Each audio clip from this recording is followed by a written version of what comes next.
Olá, estamos de volta e agora no bloco 2 vamos falar sobre informática para pessoas especiais. Acompanhe comigo. Segundo o Hype, o computador tem um papel duplo na educação. Ele é ao mesmo tempo uma ferramenta e um instrumento de mediação. É uma ferramenta porque permite ao usuário, seja ele aluno ou professor, construir objetivos virtuais, modelar fenômenos em quase todos os campos de conhecimento, ou seja, interdisciplinar. O que a gente está comentando aqui nesse período do texto, desse parágrafo? Né? Nesse período aqui, nesse primeiro período, nós podemos citar duas palavrinhas aqui. Ó. A primeira, objetivos virtuais.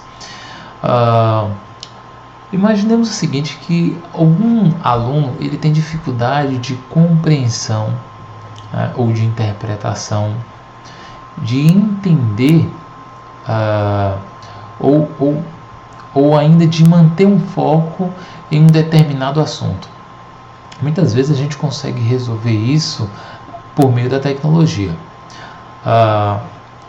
Vou trazer aqui um exemplo.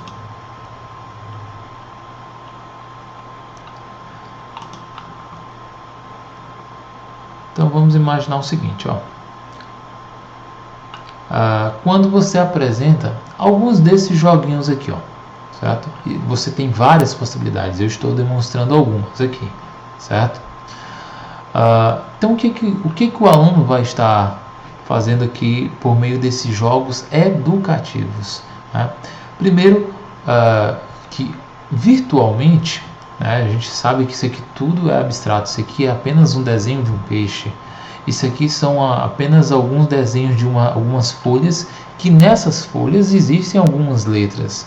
Então a missão que esse jogo vai ter que fazer para o aluno é ver a imagem deste animal e colocar as letras referentes ao seu nome em uma ordem lógica, certo?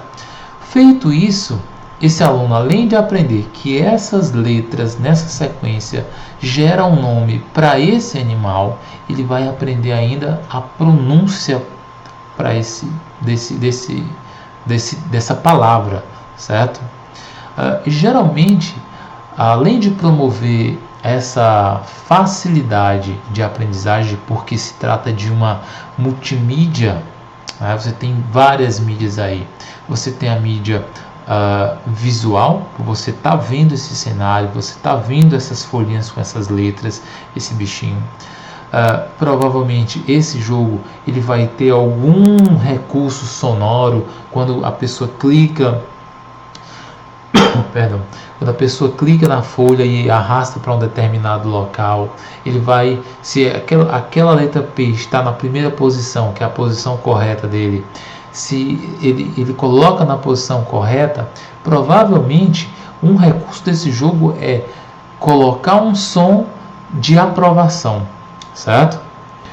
Se ele colocou essa letra em uma posição incorreta, provavelmente esse jogo vai colocar agora um outro som, um som de reprovação, certo?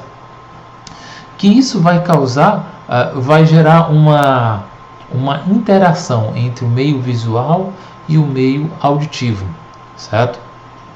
Além disso, provavelmente esse game, né, esse jogo educativo, ele vai ter uma espécie de animação, ele vai ter ainda uma coisa muito importante, que é quando você consegue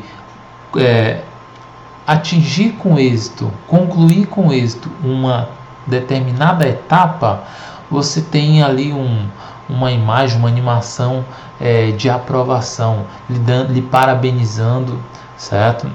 Isso causa essas animações causam no aluno que está aprendendo através desse jogo educativo uma satisfação, uma sensação de satisfação.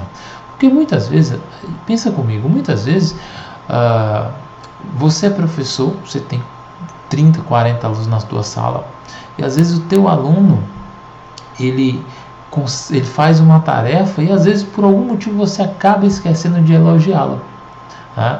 E isso, o aluno às vezes se sente mal com isso, né? E o jogo, ele consegue fazer isso. Quando você conclui uma tarefa, ele ainda te parabeniza, né? E ainda, um outro recurso do jogo educativo são as fases. Então, geralmente, um jogo educativo ele é um jogo de fase. Logo que você conclui uma fase, uma etapa, uma tarefa, ele, além de te parabenizar, ele diz: busque fazer a nova tarefa, a nova etapa, né? Uma etapa mais difícil. E aquilo vai causando motivação, entusiasmo no jogador, na pessoa que está aprendendo ali. Esse outro aqui também tem a mesma sacada, né? Esse outro aqui já vai tratando com relação à matemática, né? Você tem aqui 2 dígitos, um símbolo que vai representar a soma, ou seja, você adicionar, unir 2 partes, né? E você vai ter que relacionar. Nesse outro aqui você tem a letra C, que vem do inglês, né? A gente está vendo aqui que é um jogo que utiliza a língua inglesa. Então o C vem de cat, certo? Tem um outro bem aqui em cima. Eu não sei se não sei se vocês já utilizaram esse app aqui, ó, esse é um jogo educativo para o Duolingo, para você estudar inglês. Então o Duolingo ele faz isso. Você tem a parte de texto, que você vai montar teu texto. Você tem a parte de pronúncia, onde você vai ouvir. O jogo educativo do Duolingo, ele também vai escutar como é que está a sua pronúncia. Então, se você não está pronunciando direito a palavra, ele recusa e pede que você tente novamente, até você ir aprimorando e avançando, certo? Então, isso chama muita atenção. São ferramentas multimídias que nós já entendemos como funciona muito bem na nossa aprendizagem, certo? E, obviamente, se você está utilizando tecnologia, está utilizando matemática, está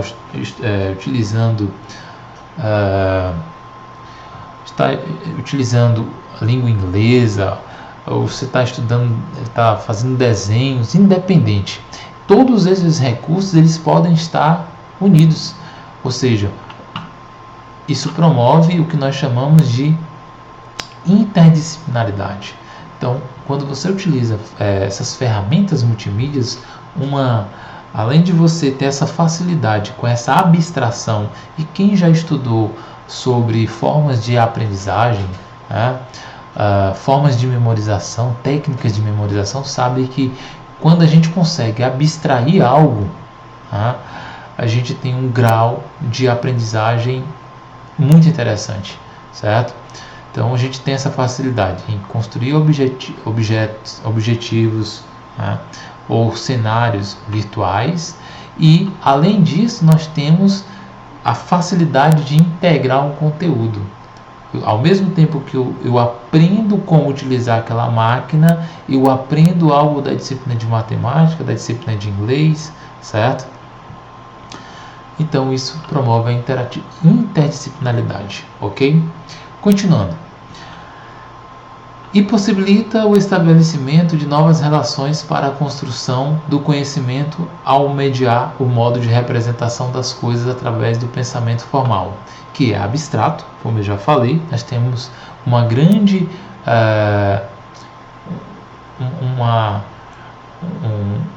nós conseguimos aprender de forma muito significativa quando conseguimos abstrair isso, certo?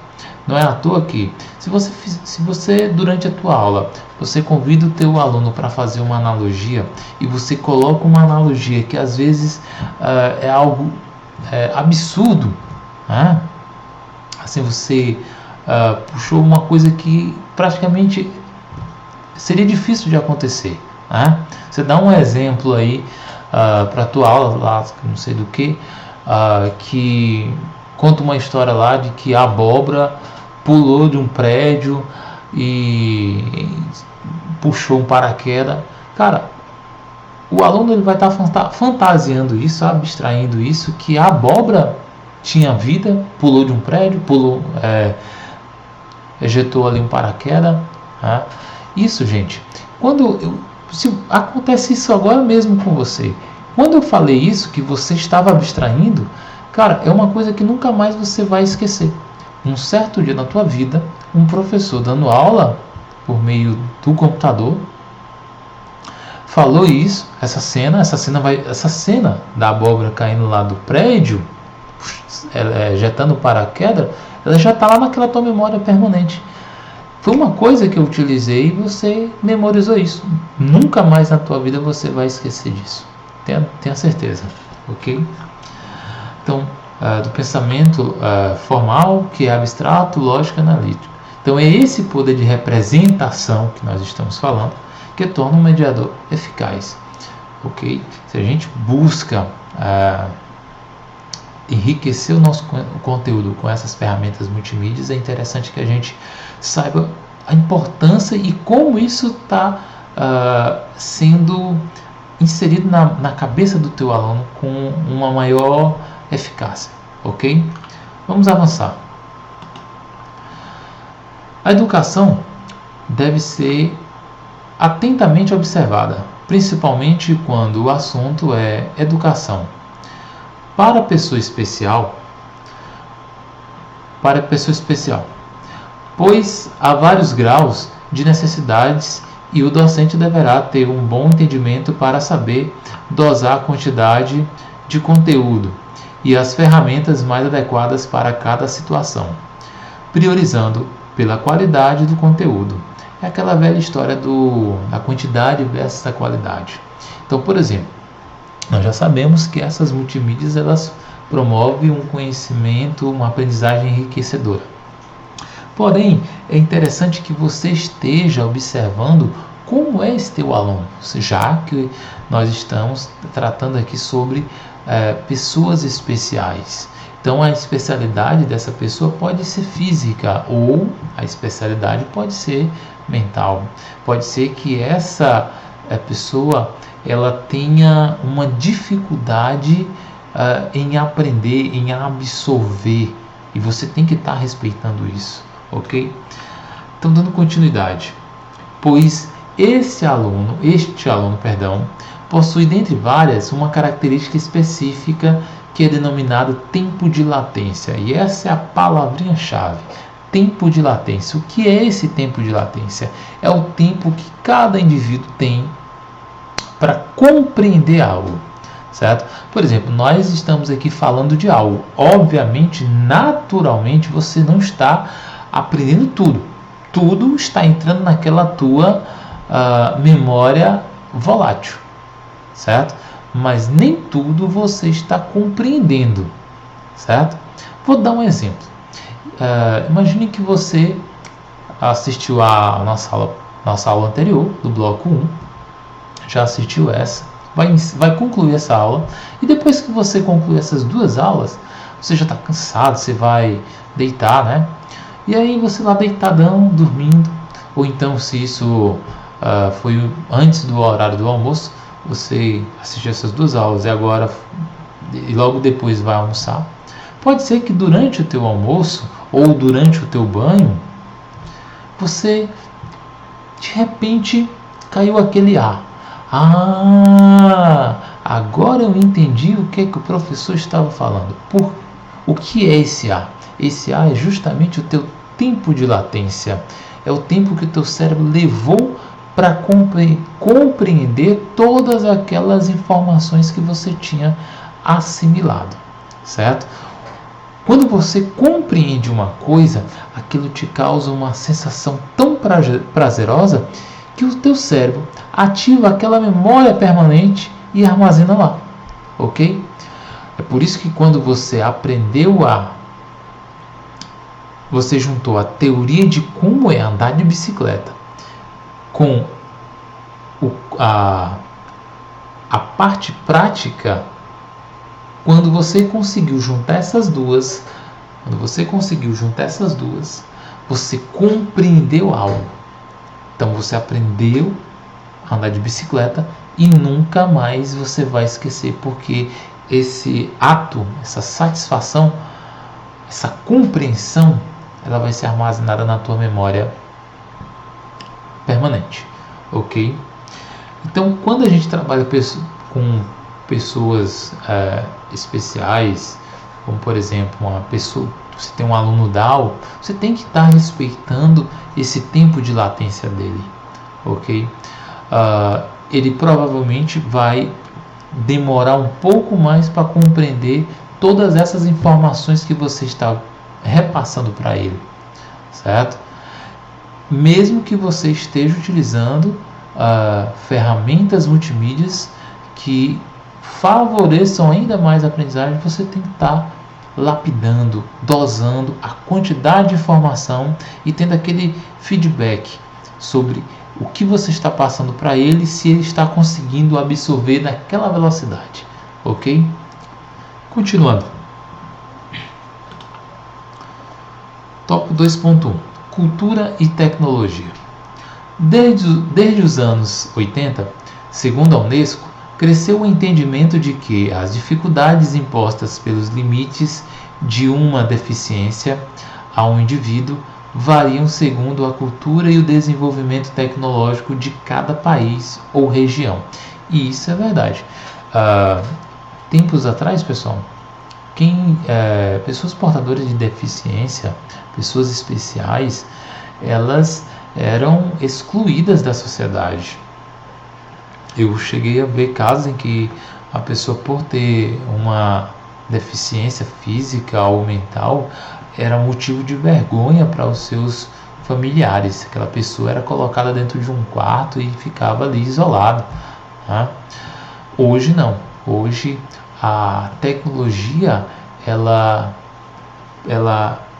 mostrou que essas pessoas com deficiência, elas podem se tornar pessoas eficientes. E como a gente consegue fazer isso, né? Tornar essas pessoas com deficiência pessoas eficientes. Um dos recursos é chamado de acessibilidade, recursos de acessibilidade. Esses recursos de acessibilidade você vai encontrar em várias ferramentas tecnológicas. Aqui nós vamos falar sobre várias delas, ok? A primeira ferramenta tecnológica, por exemplo, se você observar nos teclados, né? Deixa eu pegar aqui algum para vocês. Por exemplo, esse controle aqui, ó, dessa minha TV, possui algumas teclas aqui que tem um braille, certo? Não sei se está dando para ver direitinho aí, ó. Alguns pontinhos aqui. Ou seja, isso aqui já permite ao deficiente visual utilizar esse controle. Além disso, pessoal, nós temos algumas teclas que ela possui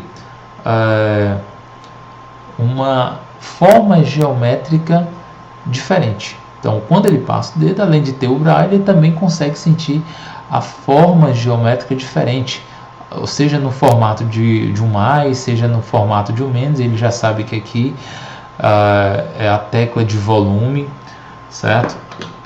No teclado do computador, se você tem aí um teclado de computador, você vai observar o seguinte, que todos os teclados de computadores possuem na letra F e na letra J um alto relevo, ou seja, é justamente o lugar, quem já digitou, quem já fez um curso de digitação sabe que a letra F é o lugar onde você vai posicionar o teu dedo indicador da mão esquerda, e a letra J é o lugar onde é a tecla onde você vai posicionar o teu dedo indicador da mão direita, ok? Então, o deficiente visual, quando ele passa a mão em cima do teclado, ele vai procurar onde está esses dois pontinhos, onde está esses dois alto relevo, justamente para ele posicionar esses dois dedos. Uma vez encontrado, pronto, ele vai conseguir fazer a sua digitação sem problema. Outra coisinha, smartphone. Gente, o smartphone ele tem um recurso de acessibilidade que é a vibração. Para que serve a vibração? Serve para os deficientes auditivos. Então ele não consegue escutar, obviamente, mas ele consegue sentir a vibração por meio do tato, certo? Pela mídia do tato, pelo sentido do tato.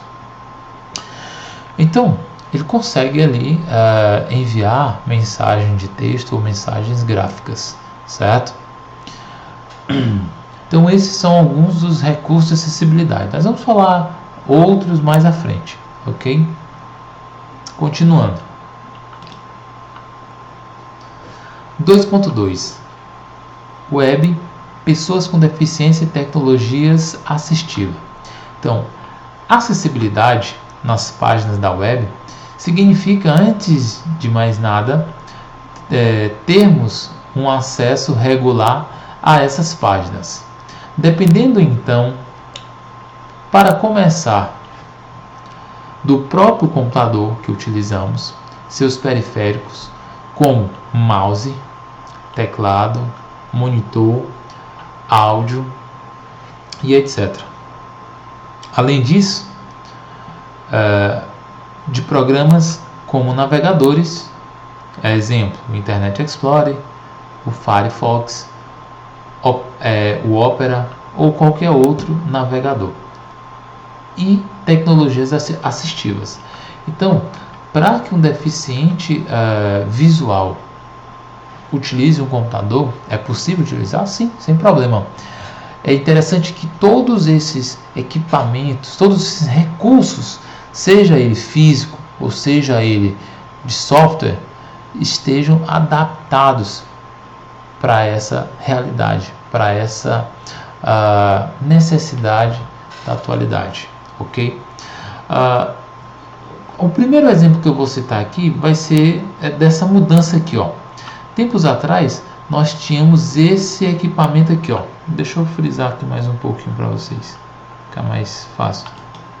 Ó, esse equipamento aqui, ó, era o nosso popular computador de mão. Eram os chamados palm top, certo?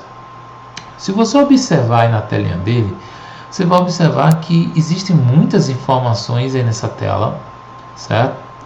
Informações muito pequenas. E aí, nós não tínhamos acessibilidade por meio de uma aplicação, de um software. Não existia essa acessibilidade aí.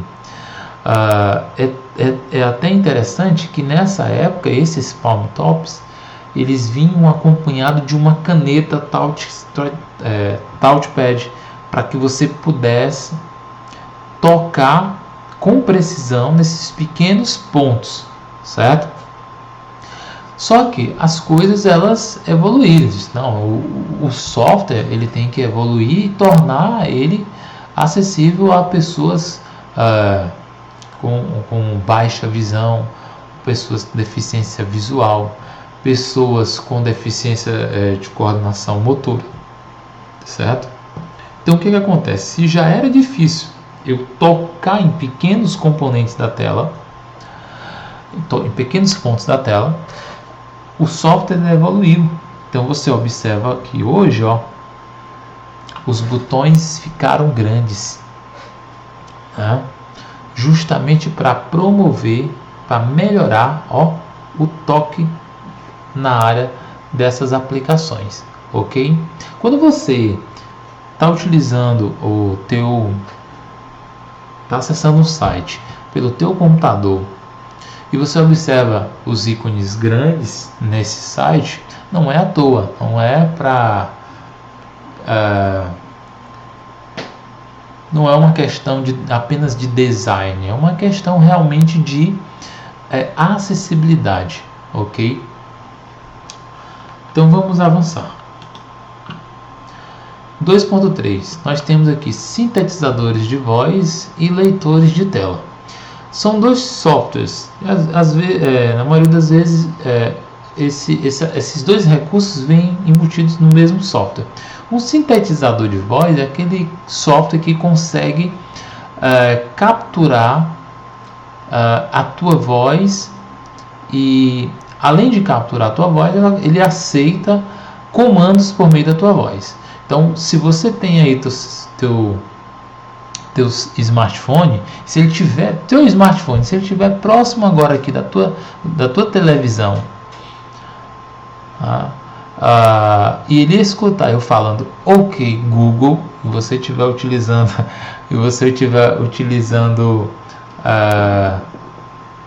se você estiver utilizando o sistema operacional Android, por exemplo, eu vou ver se pega aqui, ó.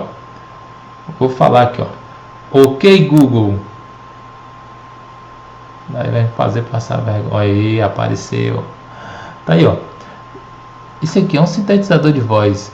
Ele reconheceu a minha voz, tá?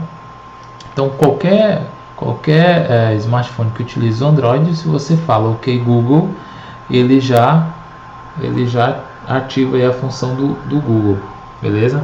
Para que você faça perguntas ou coloque comandos por meio da voz, certo? Isso é um sintetizador de voz.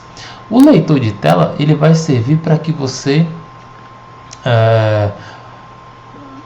para que o deficiente visual possa entender qual a informação está em um arquivo de texto ou em uma página da web. O leitor de tela, ele faz justamente isso, ele lê tudo que há de texto ali, certo? Então vamos aqui exemplificar eles. Os leitores de tela são programas que, interagindo com o sistema operacional do computador, capturam toda e qualquer informação apresentada na forma de texto e a transforma em uma resposta falada utilizando o sintetizador de voz.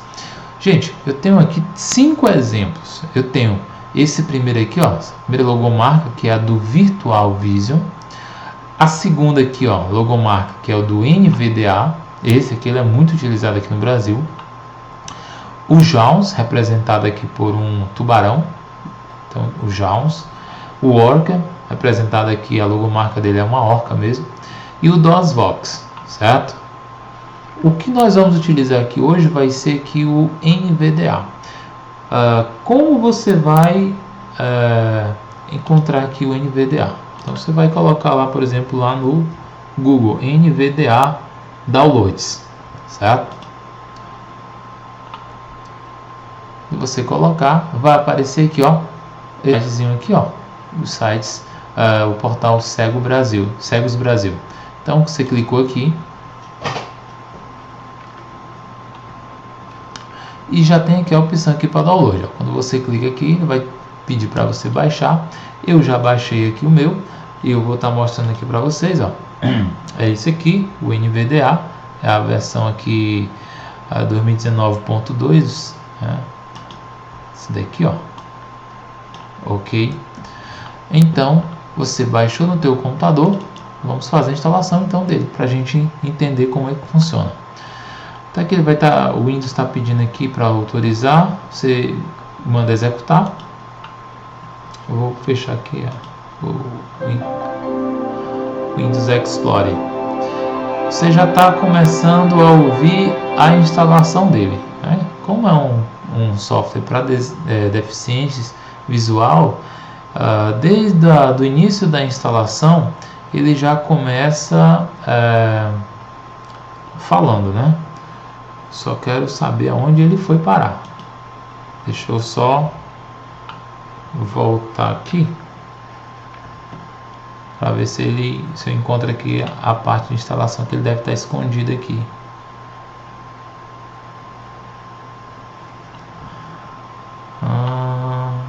Onde tu estás? Não está carregando ainda. Por que eu estou fazendo a gravação das aulas e o computador fica bem pesado? Eu vou trazer, apareceu aqui na minha outra tela, tá aqui, ó. Observe o seguinte: aonde eu estou colocando o cursor do meu mouse, ele faz a leitura. Ok. Então eu vou clicar, passar aqui o mouse aqui, ó. Concordo. Você vai observar o seguinte, que esses leitores de tela, eles falam bem rapidinhos, né? É uma velocidade bem rápida. Por isso que provavelmente você deve estar estranhando agora, mas é porque quem é deficiente visual, eles utilizam essa velocidade aqui não é a máxima. Geralmente deficientes visuais, eles colocam isso numa velocidade muito rápido mesmo, que só mesmo quem tem prática consegue entender. Então eu vou dar um clique, concordo, e vou mandar ele instalar neste computador. Então, para instalar o NVDA no disco rígido, sim.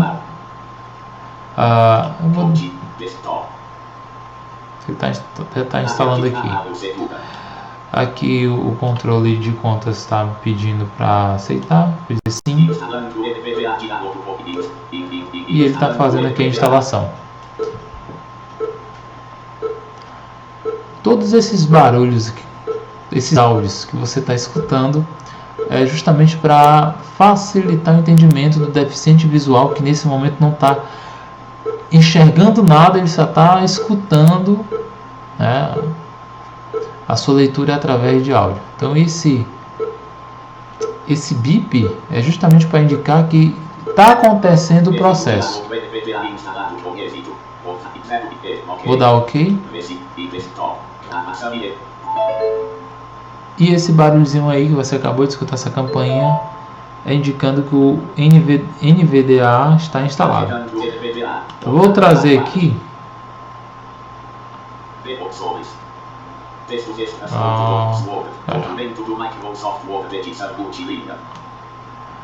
Ele já está lendo aí o aplicativo que eu tenho na minha tela. Ele está trazendo aqui, ó. Bem-vindo ao NVDA. Ele está fazendo leitura dessa tela aqui, ó.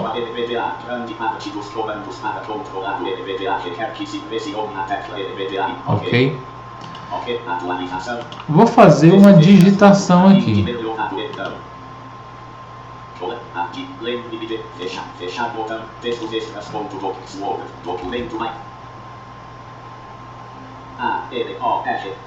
À medida que eu estou digitando, ele está fazendo a leitura letra por letra.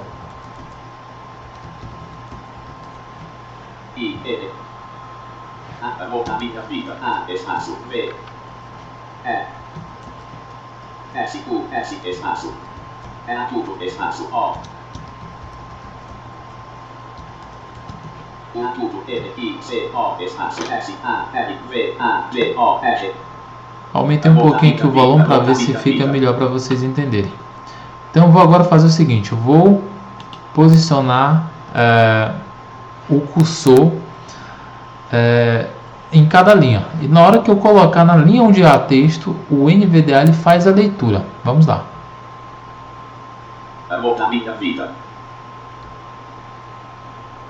Jesus é o único Salvador. Ok? Então, gente, esse é um leitor de tela. Eu vou aqui fechar ele, senão eu não vou conseguir dar a minha aula.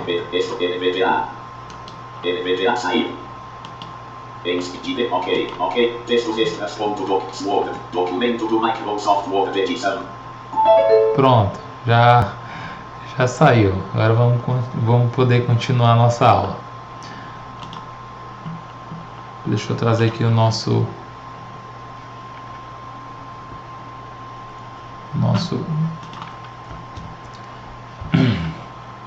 beleza. Então esse é o aqui do NVDA, o nosso leitor de tela, ok? Gente,